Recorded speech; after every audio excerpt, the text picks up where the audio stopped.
Today we are going to complete our P block element of 11th class just in 1 hour. The P block element of the periodic table are those in which the last electron enters the outermost p orbital. P have 6 electrons can enter into p orbital. Total 6 groups are in p block element. Group number 13, that is boron family: boron, aluminum, gallium, indium, thallium. So boron is used as bulletproof vesta in aircraft, nuclear reactor, antiseptic, steel industry. Aluminum is the most abundant element in the earth crust. Aluminum is used as aluminum windows, wire, alloys. We are using aluminum foils to wrap foods. Extract metal from ores, utensils, aeroplanes. So in this way, boron and aluminum are the most abundant element we are using. Next, boron, silicon, germanium, arsenate, Sb, TeAt, all that are metalloids which is given in this block.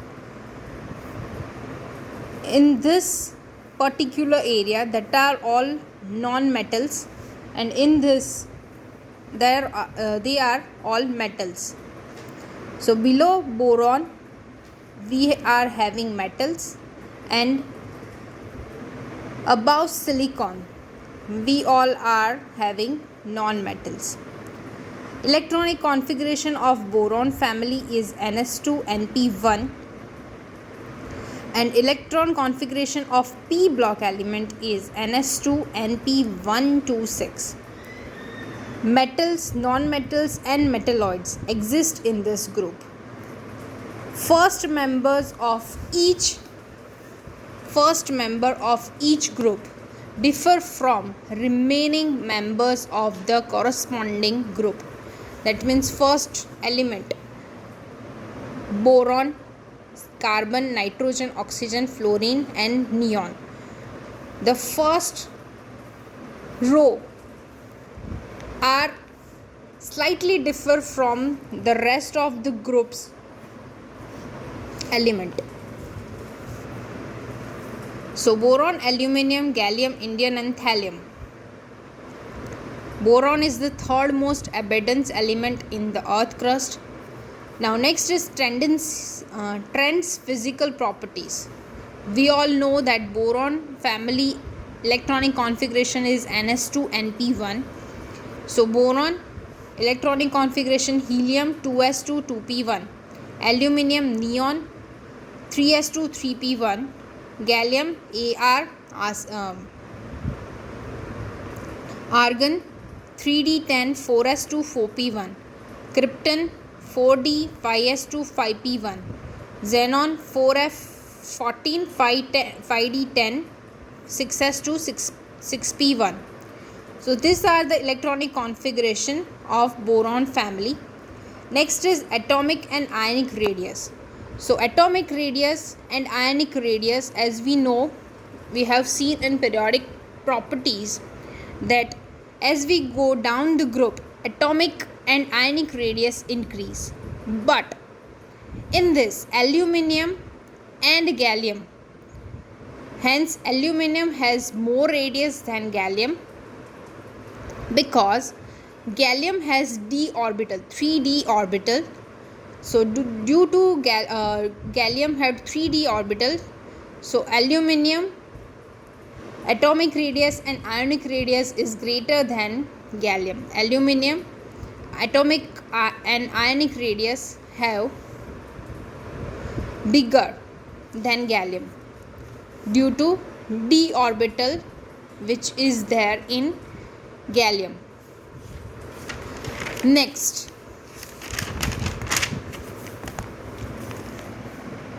charge experienced by valence electron will also depend on shielding effect. We all have studied that shielding effect or screening effect. So if we have poor shielding, then valence electron can be easily removed. D, F orbital have poor shielding effect. Indium and thallium has poor shielding effect, so size are almost same. As we go down the group, size will increase, but in aluminum and gallium case, gallium is more smaller than aluminum due to d orbital containing in gallium. Same as indium and thallium. Indium have d orbital, thallium have 4f and 5d orbital. So indium and thallium also have a similar size. Next is density. Density increase down the group. Aluminum and gallium increase because gallium has d electronic configuration, so less shielding. Atomic size increase, volume increase is less, and density increase is more. As we know, density is equal to mass upon volume. As we go down the group, atomic mass increases, but in this case, due to poor shielding effect of d and f orbital in gallium, so atomic size is less increase, volume increase is less, so density increase is more, as density is inversely proportional to volume, that's why. Next, melting point and boiling point. Melting point and boiling point decrease down the group as size, bond length increase down the group. Atomic size increase हो रहा है, इसलिए size उसका increase हो रहा है, bond length उसका increase हो रहा है in down the group. Bond strength decrease down the group, but boron have high melting point due to its isoscadron structure.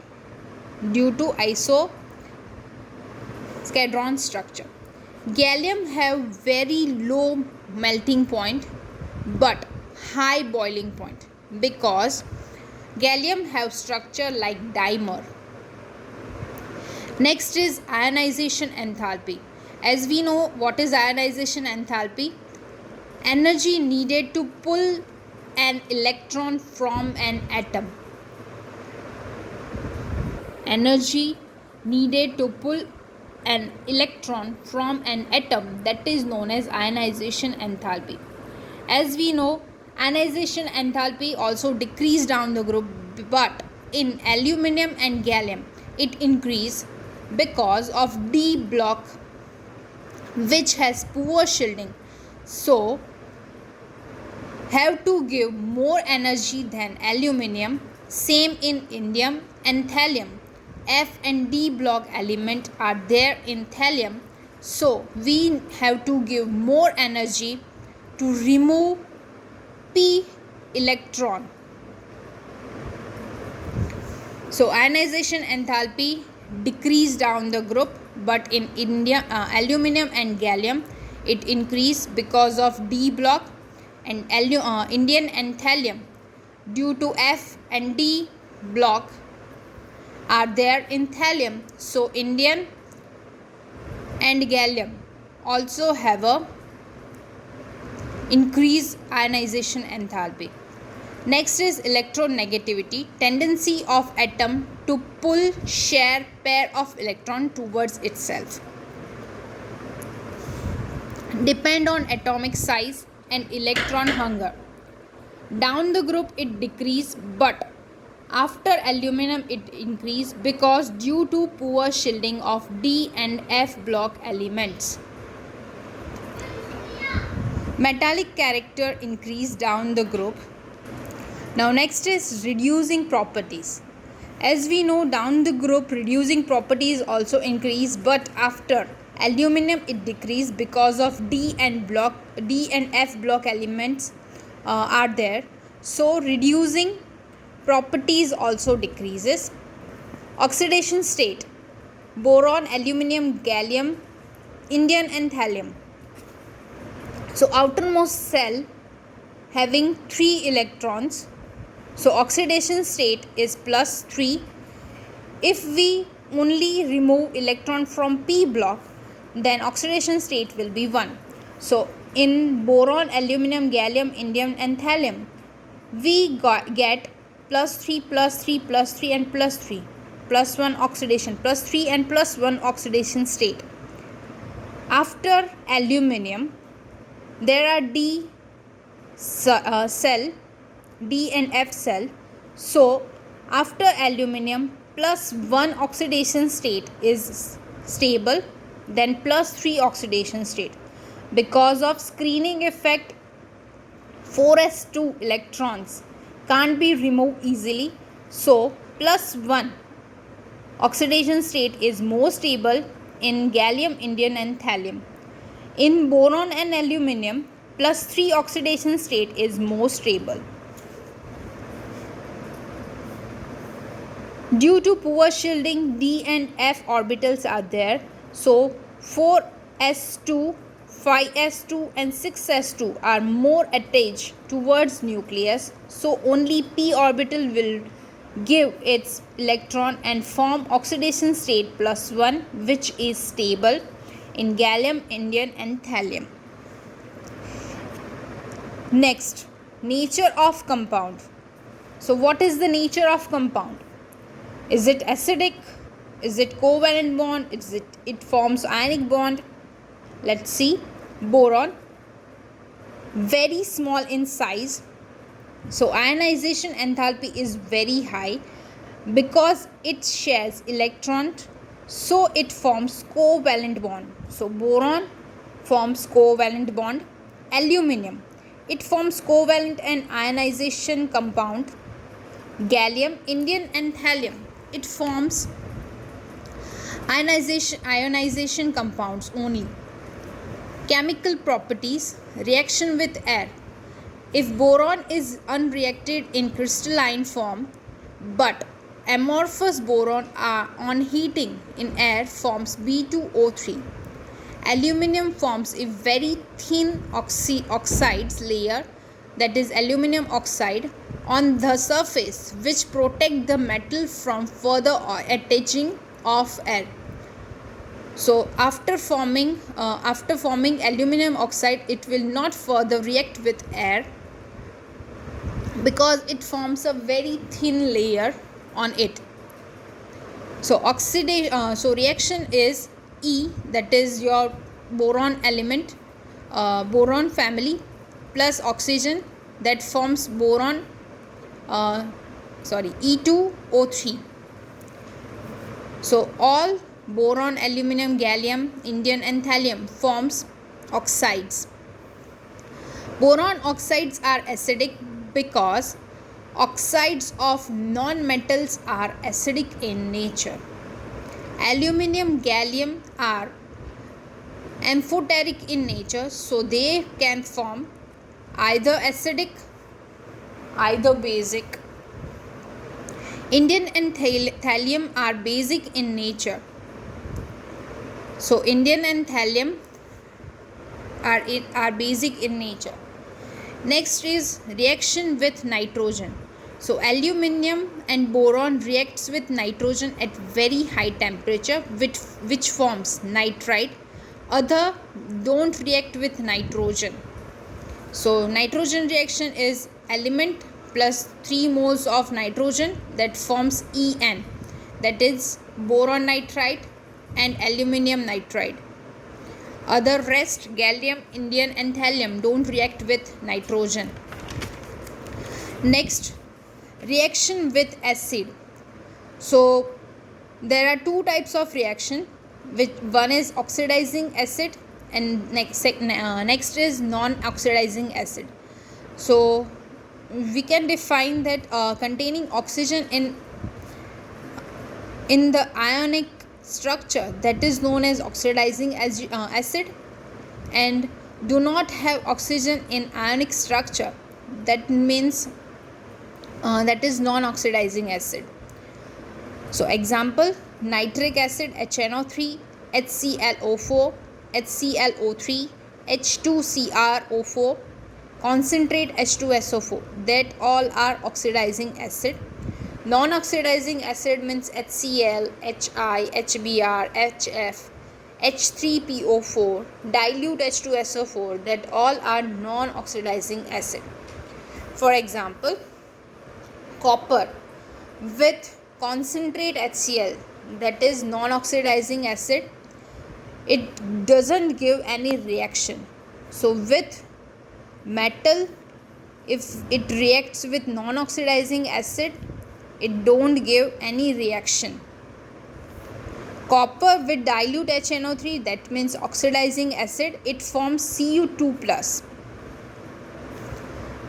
For example, next, Cu plus concentrate H2SO4. Concentrate H2SO4 means that is your oxidizing acid, it forms Cu2 plus.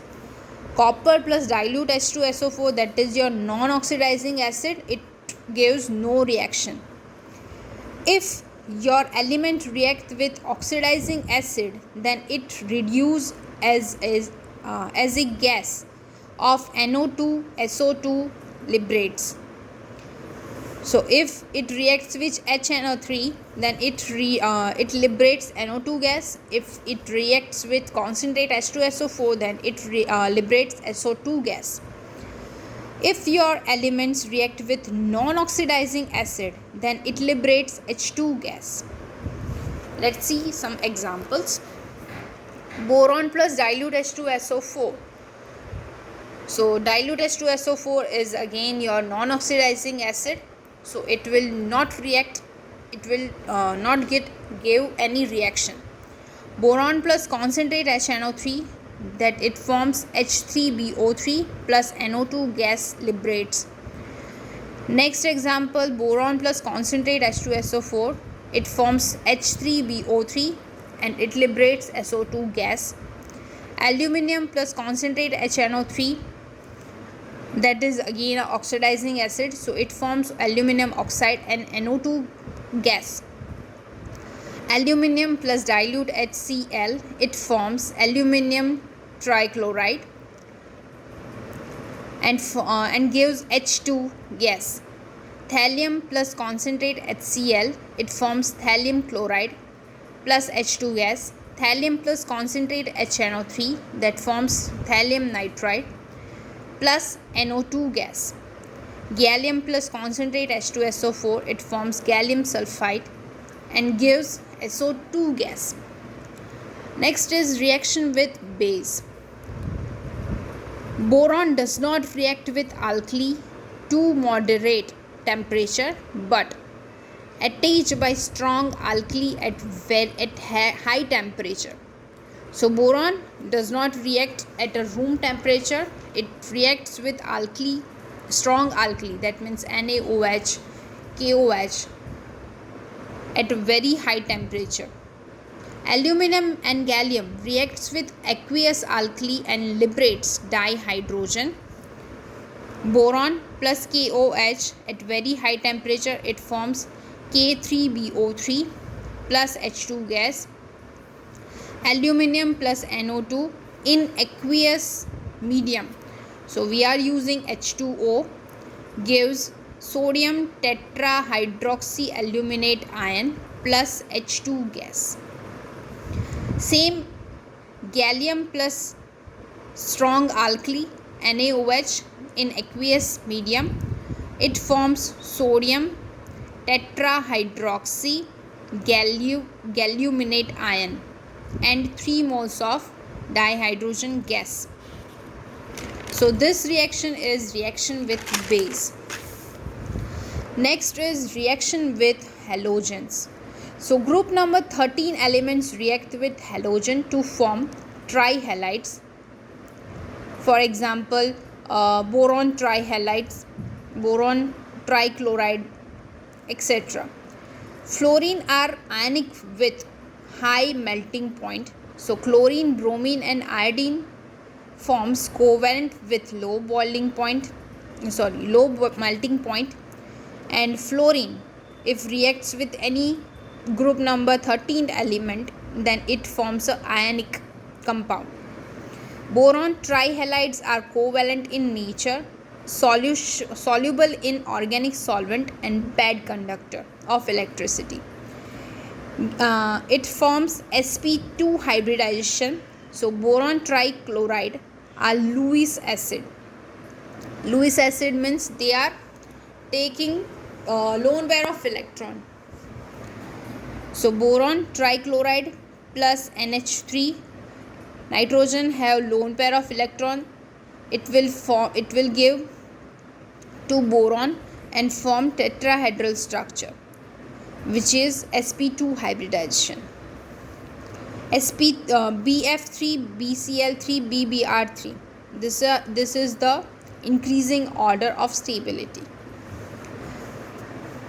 Aluminium trichloride forms dimer at temperature below 473 Kelvin. So this is your dimer. Next is diagonal relationship. Boron and silicon similarities. So boron and silicon are non-metals with high melting point and boiling point at very high density. Forms only covalent bond, exit in amorphous and crystalline state, and exit allotropes. Both possess closer electronegative value. So boron have electronegative value 2 and silicon have 1.8. So they both are very near to each other.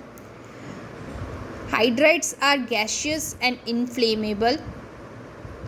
Boron hydrides and silicon hydrides are gaseous and inflammable. Carbides of both boron and silicon are very hard and used as abrasives. Halides hydrolyze vigorously. Oxides are acidic in nature. So that's all for today.